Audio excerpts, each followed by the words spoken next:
Ansaroma 93. Azul Saint-Denis. Bonjour 93. Boudou Saint-Denis. Bonjour Saint-Denis. 大家好，93。 Salam alaikum, 93, c'est Saint-Denis. Bonjour 93. Je reçois ce jour sur le plateau de la locale le sénateur, maire de Neuilly-Plaisance, Monsieur Christian Dumenc. Bonjour Monsieur Dumenc. Bonjour. Vous êtes là ce matin pour nous parler du service civique. Tout à fait. Qu'est-ce que le service civique, Monsieur Dumenc, s'il vous plaît? Le service civique, c'est la possibilité pour un jeune qui souhaite s'investir dans une cause d'intérêt général de le faire, quelle que soit sa situation. Imaginons que ce soit un jeune de 16 ans qui arrête l'école, qui ne sait pas trop ce qu'il veut faire. Ça va lui permettre, pendant un an, s'il le souhaite, de 6 mois à 1 an, de se poser, de réfléchir à son avenir et en même temps de servir une cause d'intérêt général dans une association agréée dans différents domaines, que ce soit l'environnement, aider les jeunes, aider les anciens, bref, la possibilité de rendre service à ses concitoyens. Mais ça concerne les jeunes de quelle tranche d'âge, s'il vous plaît, monsieur? Ça concerne les jeunes de 16 à 25 ans. Si vous voulez, le service civique est découpé en 2 parties. Première partie sur les jeunes, 16-25 ans. Ces jeunes auront une indemnité, seront pris en charge par l'État pendant la durée de leur service civique. Et la deuxième partie du service civique, c'est pour les jeunes à partir de 25 ans jusqu'à la fin de la vie. C'est-à-dire qu'une personne, un senior, qui a envie de faire son service civique pourra le faire. La seule différence qu'il y a entre ces 2 services civiques, c'est qu'il y en a un qui va être indemnisé, les 16-25 ans, un qui ne le sera pas, les 25X. D'accord, pour les 16-25 ans, c'est certainement les élèves déscolarisés. Non, l'objectif justement du service civique, c'est de promouvoir un service civique où il y a une très grande mixité sociale. Bien entendu, les élèves, les jeunes qui sont en difficulté vont trouver toute leur place. Et nous avons d'ailleurs, dans le cadre de la loi, prévu qu'il y aura une assistance complémentaire. On va essayer de le remettre à niveau pour qu'ils puissent ensuite présenter des concours et des examens. Mais ce que nous souhaitons aussi, c'est qu'il y ait des étudiants qui puissent venir, qu'il y ait aussi des jeunes qui travaillent, qui puissent se rendre utiles à l'intérêt général. Et donc l'objectif, c'est vraiment qu'il y ait une mixité. D'accord, mais ces jeunes qui sont déjà dans leurs études, ces jeunes pourraient le faire quand et comment? Alors ceux qui sont dans leurs études, on va mettre en place une agence du service civique qui va commencer à fonctionner à partir du 1er mai. Cette agence du service civique va agréer d'une part les associations ou les collectivités territoriales qui pourront accueillir ces jeunes et en même temps va analyser la demande du jeune. Et on verra comment ce jeune pourra, dans le cadre de son cursus scolaire, venir faire son service civique. Mais c'est vrai que nous avions mis une disposition au Sénat dans la loi disant qu'on pouvait, dans le cadre de ses études, faire ce service civique. L'Assemblée nationale a supprimé cette disposition, ce qui veut dire qu'il faut un agrément de l'agence du service civique pour que ce jeune puisse à la fois suivre ses études et en même temps faire ce service civique. Mais c'est un point sur lequel j'ai un grand attachement parce que je crois que si on veut réussir la mixité, il faut donner la possibilité à n'importe qui de faire son service civique. Celui qui est en difficulté, qui a besoin de se poser, de réfléchir, doit pouvoir le faire.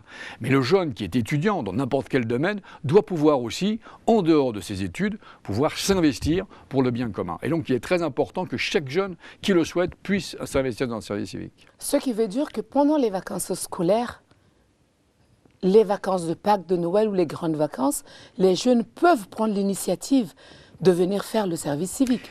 C'est un des éléments qui a été supprimé par l'Assemblée nationale. C'est-à-dire que la loi qui sort de la négociation qui a lieu entre l'Assemblée nationale et le Sénat ne le permet plus clairement. Nous l'avions, indiqué très clairement en disant il faut qu'un jeune, à n'importe quel moment de sa vie, étudiant, en difficulté, chômeur ou travailleur, puisse faire ce service civique. L'Assemblée nationale a réduit cela et donc il faut avoir entre 16 et 25 ans, je l'ai indiqué, s'engager théoriquement pour une période minimum donc de 6 à 12 mois.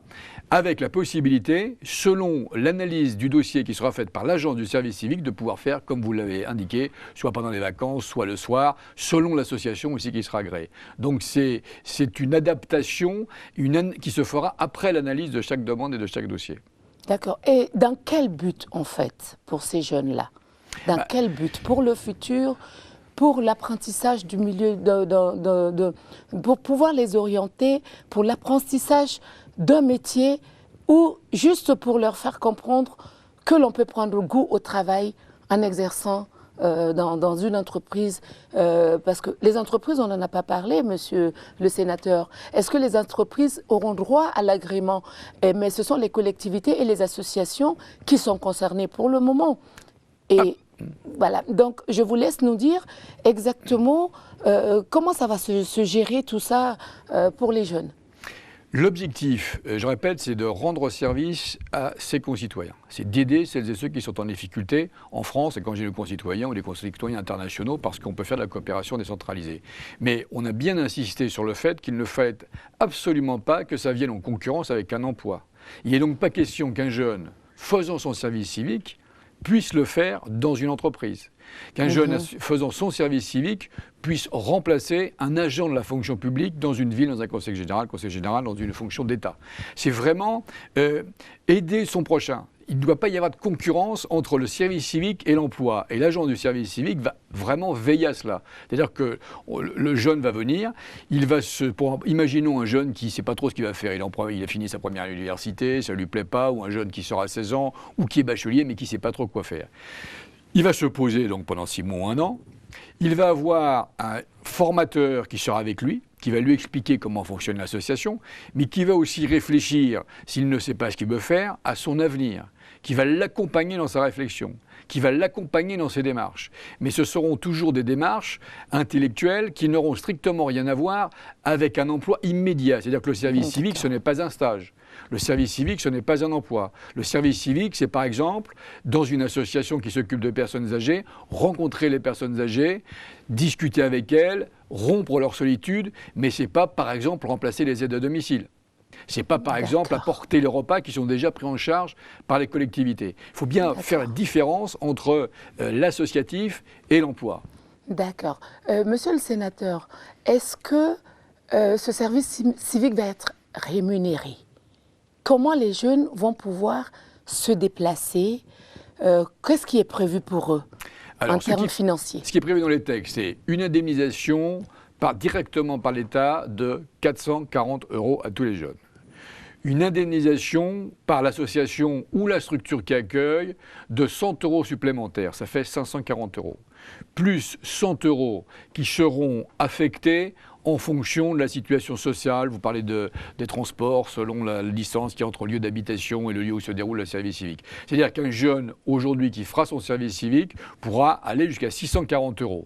Mais l'association qui le recevra pourra, si elle le souhaite, lui donner des tickets restaurants, prendre en charge ses transports. Là, ça sera l'association ou la structure accueil qui décidera de la manière dont elle souhaite le rémunérer complémentairement. Mais de toute façon, c'est 640 € avec cette espèce de bourse de 100 € et au minimum 540 €. D'accord. La loi a été votée. La loi a été votée. Elle a été promulguée. Elle a été promulguée. Et maintenant, comment passer à l'information pour faire comprendre aux jeunes et à leurs parents que ce serait une aubaine pour les jeunes de pouvoir entrouvrir des portes, parce que c'est exactement cela, si j'ai bien compris, et c'est pour faire comprendre aux jeunes qu'il y a beaucoup de possibilités et les aider à les orienter. Comment vous planifiez de faire la promotion, de promouvoir le service civique? Il y a 1 500 000 € qui sont consacrés à cette promotion, à la communication sur le service civique. Et puis les parlementaires, comme moi, vont rencontrer des jeunes, ce que j'ai commencé à faire. Je vais essayer de faire un tour de France justement pour promouvoir ce service civique, rencontrer des lycéens, rencontrer des étudiants, rencontrer des élus, rencontrer des associations pour expliquer ce qu'est ce service civique. Parce qu'antérieurement, nous avions le service civil volontaire, qui était lui aussi indemnisé, sauf qu'il n'y a pas eu de communication de fait et il n'y avait pas de moyens financiers. Donc là, les choses changent. Il y a 40 millions qui ont été affectés par le budget de l'État grâce à la pugnacité de Martin Hirsch qui a réussi dans ces temps de crise à récupérer 40 millions d'euros. Et ensuite, l'objectif, c'est qu'il y ait vraiment une communication très forte qui soit faite avec cette agence du service civique qui sera le lieu, l'endroit où le jeune pourra savoir exactement ce que c'est le service civique et comment s'inscrire, mais de la même manière, les associations, les collectivités territoriales auront cet interlocuteur pour pouvoir monter leur dossier. Donc, comment s'inscrire au service civique? Alors aujourd'hui, s'inscrire au service civique est un peu compliqué parce que l'agence est en train de se mettre en place. Mais l'on peut tout de même aller sur le site service-civique.gouv.fr où vous pouvez vous inscrire directement en ligne et les associations et les collectivités territoriales peuvent retirer à partir d'aujourd'hui les dossiers pour présenter leurs projets. Parce que le service civique, ce n'est pas n'importe quelle association, ce n'est pas n'importe quelle collectivité qui va pouvoir accueillir ces jeunes. Il va falloir qu'ils aient un projet extrêmement précis, il va falloir qu'ils aient un agrément et cet agrément sera donné à partir du moment où l'agence du service civique aura donné son feu vert. Considérer donc que le projet est bon, que le projet répond aux obligations que nous nous sommes fixées, c'est-à-dire à la fois encadrer le jeune, à la fois aussi, on n'en a pas parlé, mais donner une éducation civique à ces jeunes, parce que c'est aussi ça un des éléments principaux du service civique, et à partir du moment où ces associations auront l'agrément, elles pourront accueillir ces jeunes. Donc c'est quand même une structure qui est très encadrée, que nous avons voulu mettre en place, de façon à ce qu'il n'y ait pas de débordement du côté professionnel et surtout qu'il y ait un accompagnement des jeunes, quel que soit leur milieu social, quelle que soit leur formation, quelles que soient les études qu'ils poursuivent. D'accord, donc sont concernés filles et garçons. Bien sûr. D'accord. Monsieur le sénateur, ce que je voudrais vous demander maintenant, vous avez prévu ce service civique avec une éducation civique. Et le plus important pour les jeunes, c'est de pouvoir les intéresser réellement en leur donnant toutes les informations possibles. Est-ce que toutes les informations sont sur les sites dont vous avez parlé? Vous êtes le sénateur maire de Neuilly-Plaisance. Sur le site de la mairie, est-ce qu'il est possible de trouver les informations au jour d'aujourd'hui? Au jour d'aujourd'hui, vous avez un lien avec le... On explique d'abord ce qu'est le service civique, et ensuite il y a un lien avec le site internet que je viens de vous indiquer, c'est-à-dire où chacun peut trouver des informations. Mais vous avez raison, il faut vraiment insister sur le côté découverte des autres. Premièrement, mixité sociale, sortir de son milieu, aider les autres, et en même temps, c'est notre objectif, donner la possibilité à ces jeunes de savoir comment fonctionne notre société, comment on vit en société, comment on respecte les autres, comment notre société est une société de répartition, vraiment comment les élus sont élus, vraiment essayer de leur donner cette information. Alors évidemment, il y a des associations qui sont des petites associations qui n'auront pas la capacité de faire cette formation civique, donc il est prévu que ce soit organisé au niveau départemental pour que ces jeunes aient d'une manière régulière des rencontres pour qu'on puisse leur expliquer. Par contre, il y a des grosses associations qui font déjà le service civil volontaire, comme Unicité, qui ont déjà des formateurs, des personnes, des pédagogues, qui vont faire directement cette formation. Donc d'une part, ça peut être organisé par l'État, d'autre part, ça peut être organisé par les associations qui sont importantes. Mais le côté civique est extrêmement important pour nous. D'accord, merci monsieur le sénateur. J'ai une question assez importante. Toute la question est importante. Oui, les Nocéens, puisque vous êtes la personne, le modérateur, sénateur-maire de Neuilly-Plaisance, les Nocéens vont être les premiers à bénéficier de ce service civique. Ça, c'est sûr. Et dans ce cadre-là, vous avez commencé, je crois, à sensibiliser les jeunes, tout à fait. Les Nocéens. Vous vous attendez à combien de jeunes? J'ai aucune idée. Je n'ai aucune idée. Si vous voulez, là, on est à un moment... Moi, je pense que ça tombe bien, ce service civique. Enfin, la période où il est rendu officiel, où la loi est promulguée, où les décrets vont paraître, parce que nous sommes à la fin d'une année scolaire, enfin quasiment à la fin d'une année scolaire. Ça va permettre aux jeunes de se dire, voilà, l'année scolaire suivante, je vais m'arrêter. J'ai vraiment envie de faire ce service civique volontaire. Ça va leur permettre, au mois de septembre prochain, de commencer ce service civique, de prendre, par exemple, 9 mois, de terminer en juin prochain. Ils préservent leurs vacances et ça leur permet de poursuivre ensuite, au mois de septembre, donc 2011, une scolarité, ou continuer une scolarité, ou suivre une autre formation. Mais l'objectif, bien entendu, c'est que Neuilly-Plaisance soit la première ville à signer les services civiques. Je m'y suis engagé d'ailleurs auprès de Martin Hirsch pour que nous soyons les premiers à signer. Ce qui veut dire que l'on doit bien calibrer notre proposition, c'est-à-dire qu'on ne va pas dire, parce que je suis rapporteur du projet de loi, on ne va pas dire qu'un coup de baguette magique, vous avez droit à tant de services civiques. Il va falloir qu'on présente un dossier qui est déjà en préparation et que nous ayons les jeunes qui soient évidemment motivés pour accomplir ce service.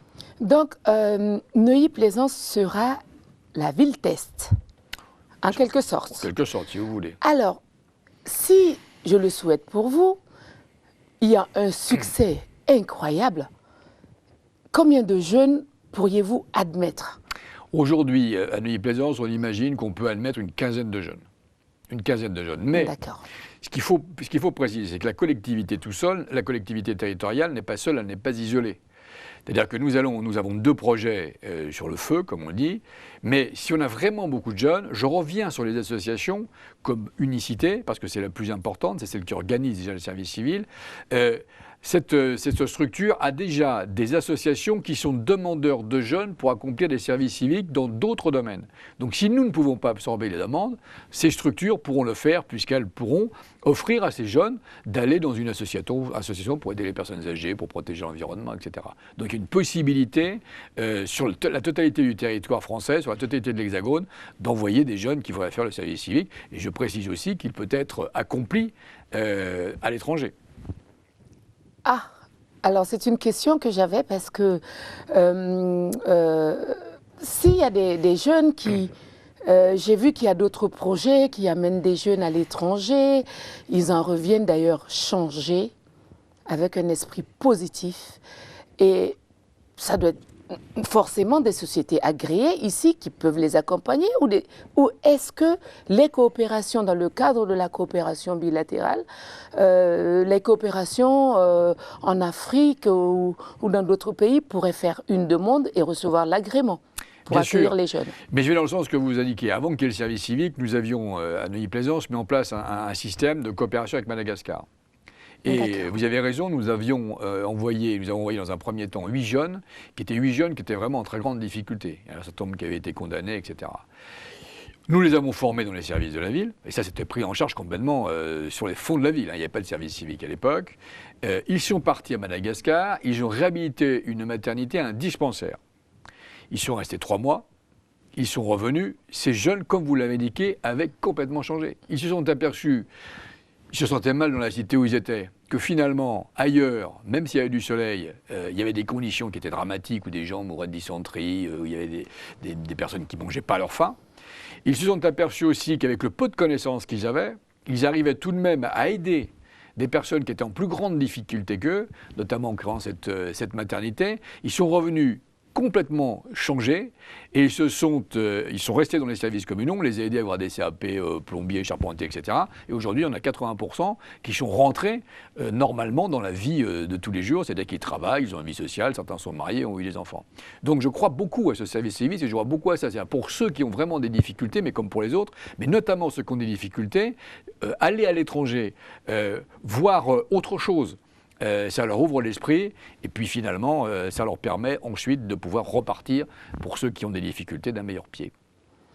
Monsieur le sénateur, monsieur Christian Dumeg, pour la suite, pour l'élargissement au dom-tom, à toute la France entière, pensez-vous que c'est faisable dans combien de temps? Ah bah écoutez, d'abord, les dom-tom, c'est la France. Hein. Oui. Mais je vais dire que c'est faisable immédiatement. C'est-à-dire qu'il peut très bien y avoir des villes de Martinique, de Guadeloupe, de Guyane qui décident de faire le service civique. Je veux dire qu'il y a la possibilité, eux aussi, de se mettre en place pour recruter les services civiques. Il peut y avoir des associations de ces départements qui puissent aussi